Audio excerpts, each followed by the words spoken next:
Saya rasa kita sama, rakyat Indonesia, saya, kita semua.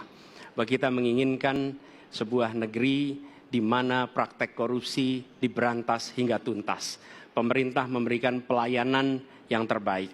Dan kemudian kita menjunjung tinggi etika. Kita sama di situ. Karenanya saya ingin sampaikan kepada semua bahwa saat ini kita di persimpangan jalan. Antara tetap menjadi negara hukum di mana kekuasaan dikendalikan oleh hukum, atau kita menjadi negara kekuasaan di mana hukum diatur dan dikendalikan oleh penguasa. Oke? Dalam situasi itu saya ingin sampaikan ini adalah sebuah gerakan perubahan. Kita sama-sama. Kita ingin mengembalikan tetap menjadi negara hukum di mana kekuasaan dikendalikan.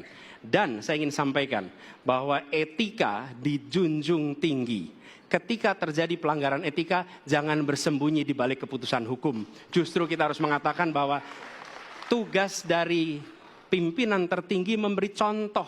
Bila ada pelanggaran etika, maka itu adalah mendasar. Bila tidak, maka ke bawah, ke seluruh rakyat, semua akan kompromi. Dan praktek orang dalam yang tadi saya sampaikan akan merusak sendi-sendi kehidupan bernegara kita. Rusak kita. Karena itulah penting sekali kita menjunjung tinggi etika. Dan itu dilakukan oleh siapa? Dari mulai calon presiden sudah diuji. Apa dia kompromi atau tidak pada etika. Okay? Lalu bagi anak-anak muda. Anak-anak muda kita semua menyadari pemilu ini tentang masa depan. Anda pemilik masa depan. Saya yakin Anda akan memilih yang serius untuk jadi presiden.